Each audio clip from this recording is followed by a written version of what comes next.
Romans 12:2 simply says, be ye transformed by the renewing of your mind. So in order for your change to come, you have to change your way of thinking.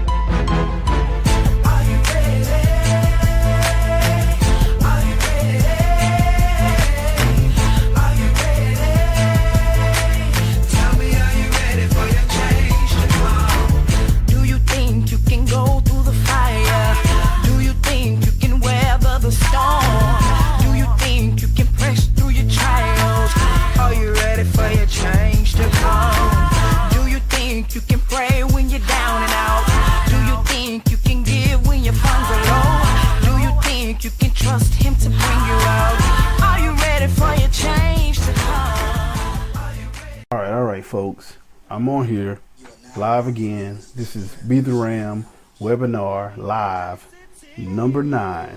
That means this is my 9th week in a row doing this webinar. This is probably about my 2nd time coming back to Facebook Live. I usually just do it via YouTube, but for the topic I figure it'd be best to, bring it on over to Facebook, so maybe we can have a few comments, ask some questions, things like that. Start off with a prayer. God, I just thank you for what you're doing with this webinar. I thank you for this ministry. I thank you for what you're doing in the lives of these people. I just hope that somebody will be blessed and touched by this webinar. Amen. So the topic of this webinar is how to live a rich life off of a McDonald's budget, or basically a McDonald's salary. And rolling back to what beat around means, if you think about Abraham and Isaac, when Abraham went on top of the mountain, he took his son Isaac. He did not have a sacrifice, but when they got up there, the sacrifice was a ram in the bush, and that ram is what saved Isaac's life, because it had not been that ram there. What's up, Tim? Had that ram not been there, he would have to die. Hey, what's up, Miss Pittman? So what we're trying to do here is learn how to be that thing, that person that saves somebody's life. So what we're talking about here, and anybody can go live with me if you like, that we're talking about just how to live off a McDonald's salary. I think the most important thing that we have to understand here, and how does this help? How is this helping? Well, because we have a lot of people that's in financial difficulty, they're in debt. They take their own lives behind finances, and you really don't have to live that way. Things doesn't have to go out like that. So what we're just trying to here is share some light on just finances. And if you think about it, first thing you have to do if you want to live a rich life off of a McDonald's salary or a McDonald's job, first thing you have to do is define what rich means to you. Because all of us have a different expectation and a different understanding of what rich is. One person may think rich means that you drive around in a Mercedes Benz. You hadn't made it until you got a Benz. Another person may think rich means that you have a car, period. You really have to think the word rich is relative to where you started at.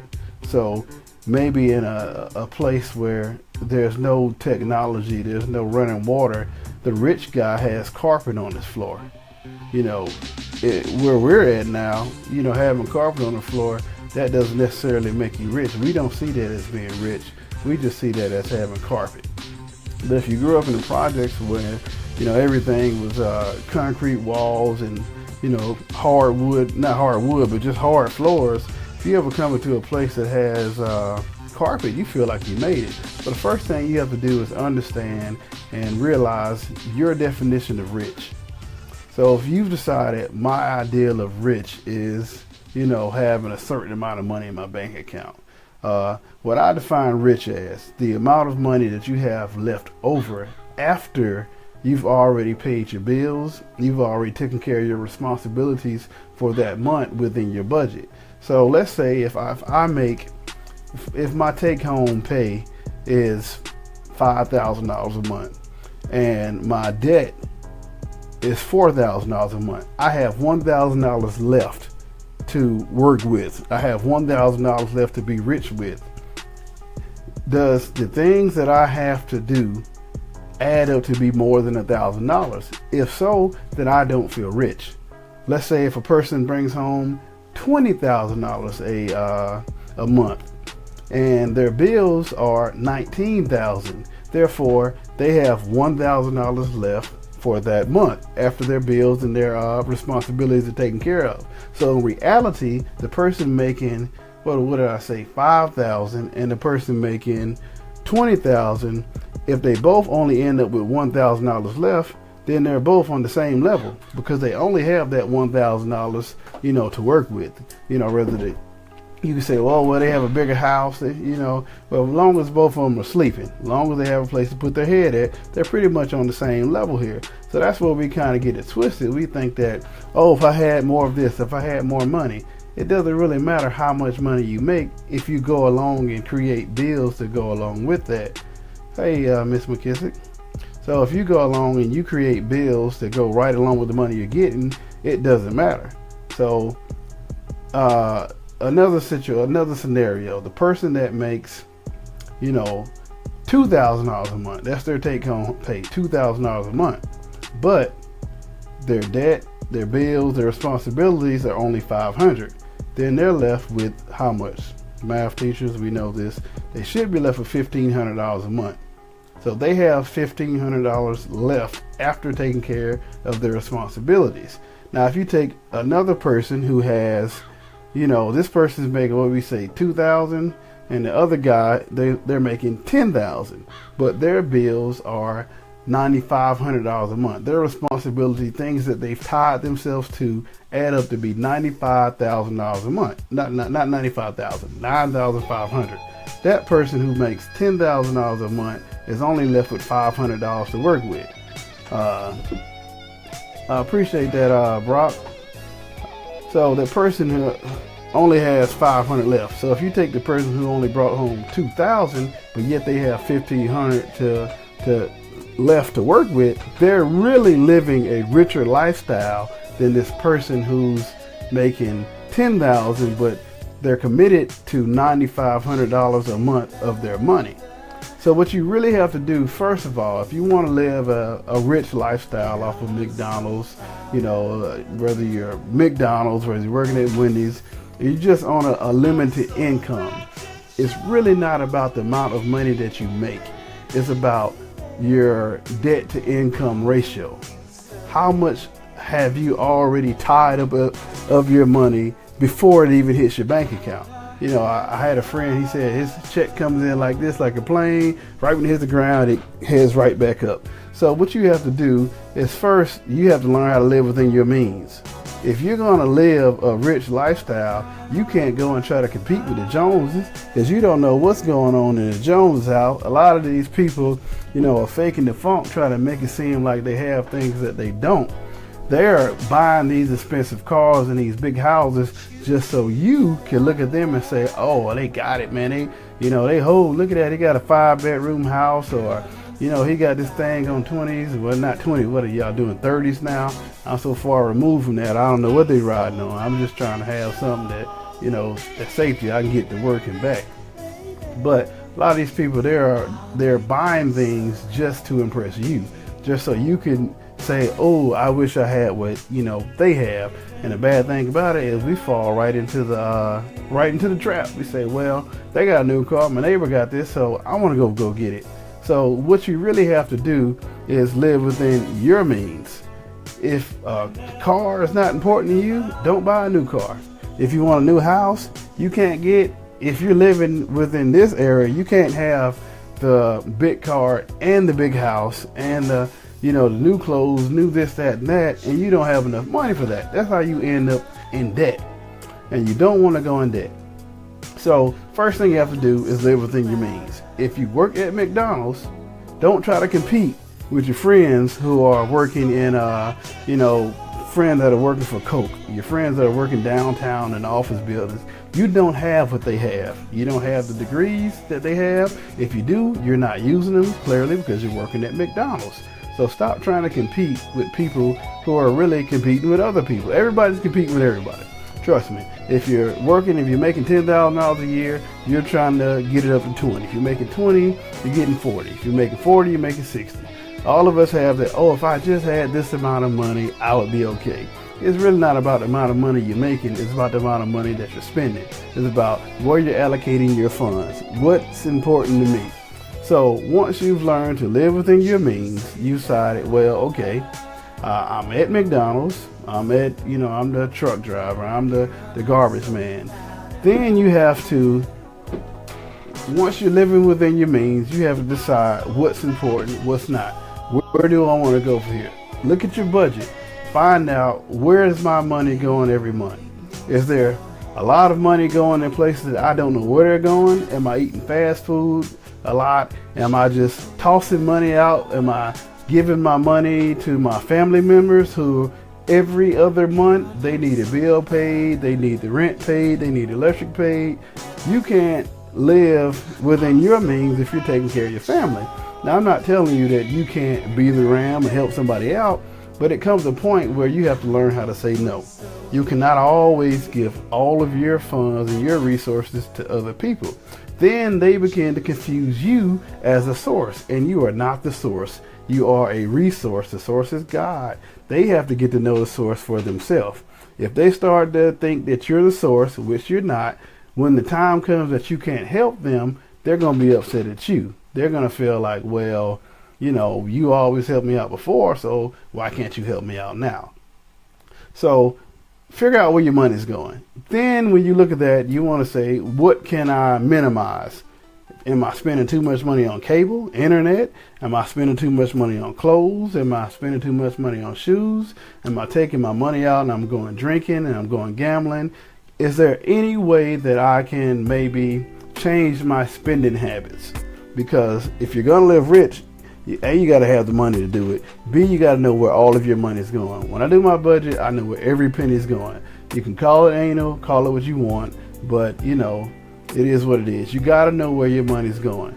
And when you say, hey, well, I got credit card bills, decide I'm going to pay off Visa this month. I'm going to pay off American Express this month. I'm going to pay, I'm going to decide, I'm going to have an action plan for how I'm going to get these credit cards off of me. So that's the one for it. Taking care of your finances, deciding how are you going to lower your debt, lower your monthly debt. Because you can work at McDonald's, and let's say if you're making $2,000 a month, and your house is $500 that you're renting, and then your bills are another $300. So now you're looking at $800, and you left with $1,200. And now what are you going to do with that $1,200? Am I going to go to the mall? I'm going to go to go to the mall, spend my money up, buy rims, buy J's, so I can say, hey, I made it, buy me a little gold chain, couple shirts, go to the club, throw money, all that other stuff. Then you just wasted $1,200 that you will never see again. And to think about, it's not about the money. It's about the time that you use to get that money. So you can get money back. You can get money. Money comes, money goes. But what you cannot get back is your time. So you can get time.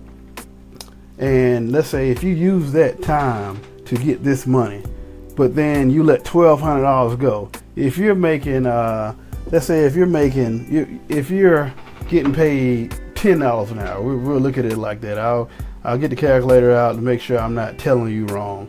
But if you're getting paid $10 an hour and you have $1,200 that you just let blow, that you just let, go away, just go into the air. Let's see how much time. It's not about the money you're wasting. Think about the time that you waste. Take 1,200 divided by 10 gives you 120 hours. Divide that by 8 because you're only working 8 hours a day. You just wasted 15 days, which means it's over half of your month. You just threw it away. You wasted 15 days of your life so you can buy a pair of Jordans. You wasted 15 days of your life, 15 work days of your life, or if you're doing double shifts, 7.5, you wasted all of this just so you can say, I look good. Think about the money, not the money. Think about the time that you were throwing away. And when you start thinking about time, then it starts making sense to you because you say, oh yeah, well, I just do $1,200. $1,200 ain't nothing. But when you think about the time that you're throwing away, it makes a whole lot different. Now this is why you can't go out there and compete with the Joneses. You can't go out there and compete with these NFL players. If you're making $8 an hour and you're throwing $1,200, that's 15 hours of your time, 15 days, work days of your time. But say the person who's making $30 an hour and they take $1,200, divide that by 30, that's only $1,200, and they're making $30 an hour. 40 hours divided by 8, that's only 5 days. So what it only took them 5 days to make that $1,200. That's a whole lot less than 15 days. So it's a whole lot easier for them to go blow $1,200 than it would be for you. So all right, so now you got you got your time. Think about where your money's going. First thing we said that you have to do is live within your means. Don't try to go out here and buy these big houses and cars and things like that. Second thing you have to do is try to minimize your debt. After you minimize your debt, the third thing you have to do is think about it as time, not as money. So how much time are these shoes going to cost me? How much time is this house going to cost me? Once you start thinking about it as time, then you try to find ways to double dip on your time. Try to have residual income.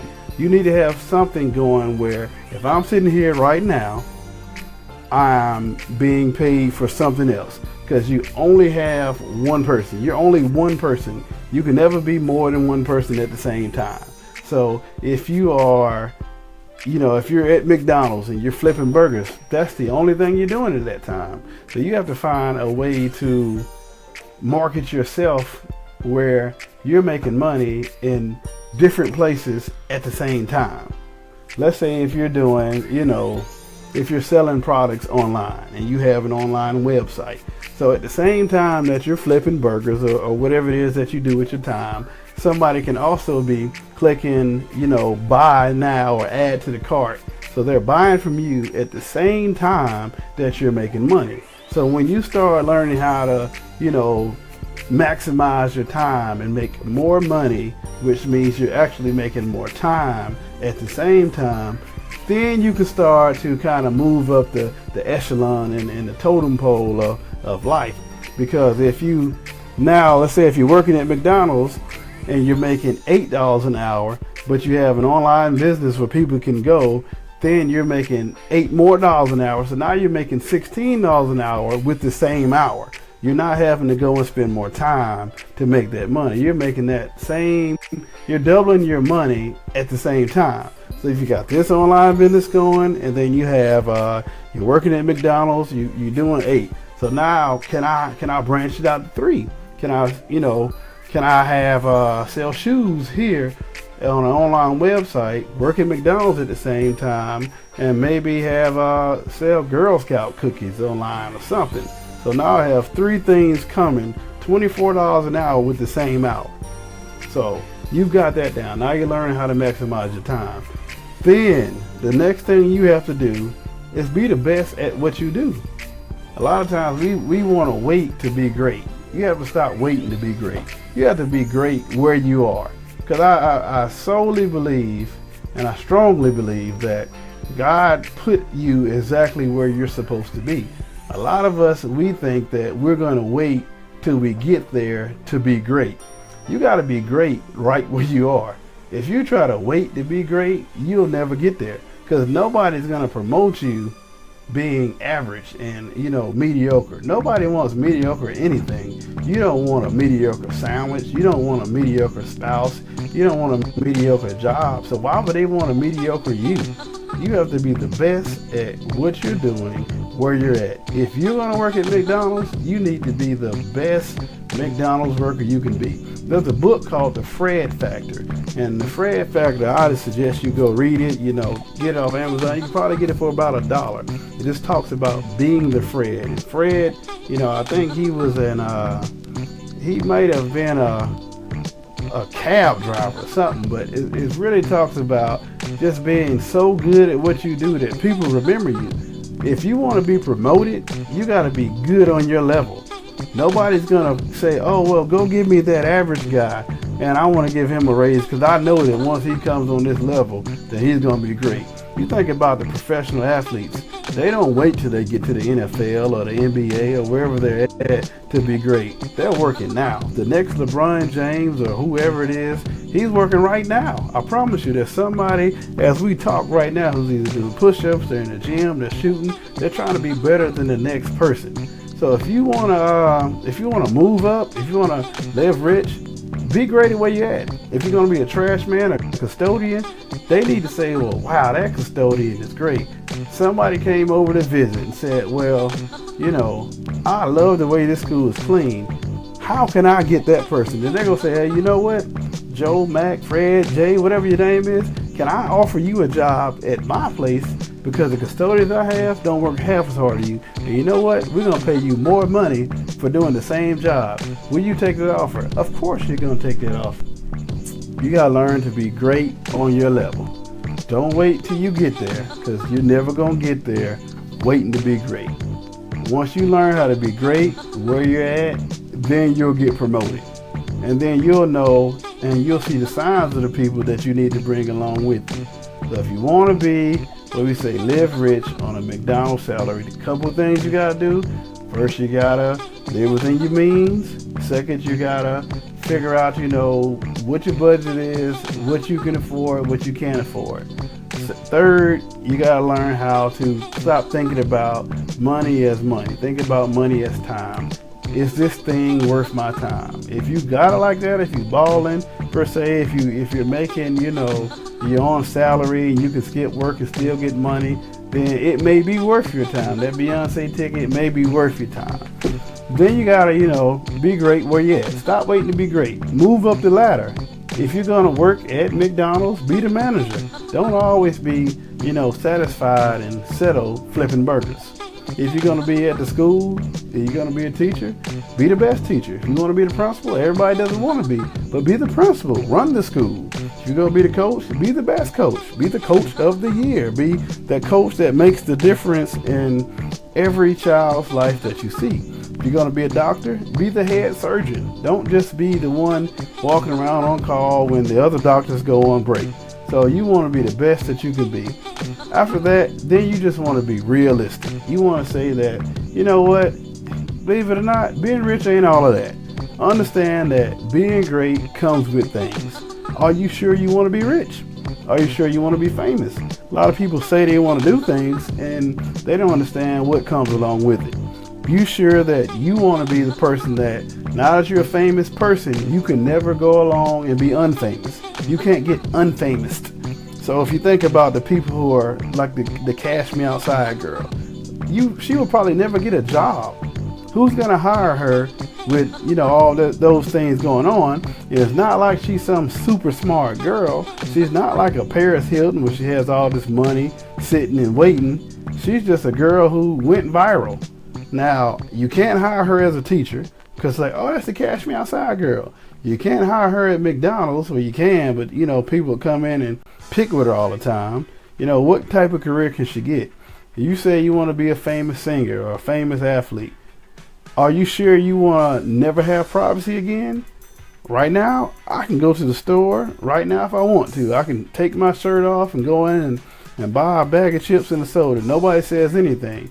But if I was a professional athlete, let's say if I was LeBron James, I would have to have security everywhere I go. I have to go in there, and if I took my shirt off, if I snapped, if I got mad about something, then it would always be on the internet. I mean, it's just so crazy. So you got to understand, research what you're trying to do and what comes along with it. Maybe you don't want to be this famous person. Maybe you don't want to be rich. You know, you think about, I had one guy say, well, all his problems will be solved when he gets a car. When he gets a car, he's going to be able to get a job. He's going to be able to do this and that. And that is a young guy, 22 years old. And I said, I hate to tell you, son, but the car ain't the answer, because once you get a car, then you're the ride for all your homeboys that you have now, because you got to give them a ride because, you know, they was with you walking. And now you got to worry about car insurance. You got to worry about gas. You got to worry about maintenance. You know, getting that car comes along with a whole lot of other things. So don't just think that, oh, when you get this car, all your problems are going to be solved. They're not. So don't just think, oh, if I can just get this one little break, you know, my problems would be solved. My problems would be this, that, and the other. So pretty much that's the end of this one. If you have any questions, go ahead and ask now. Else I'm gonna log off, cut these little parts out when the money came in, and post it. And if you're make sure you subscribe to my YouTube channel. Probably be in the links below. It's not there yet. Make sure you share it if you found this interesting. If you have any ideas of things, of topics for the future. This is number 9. I try to do it every weekend, Saturday. Clearly it's not Saturday. We had an extended weekend. I was off, but as the guy told me at Smoothie King, I did not celebrate. I was off, but I did not celebrate. I'm not celebrating that. So, anybody have questions, no comments. Hope some of you guys were blessed, and I will catch up with you. All I wanna do is worship, because you've been so good to me. All I wanna do is worship, because you've given me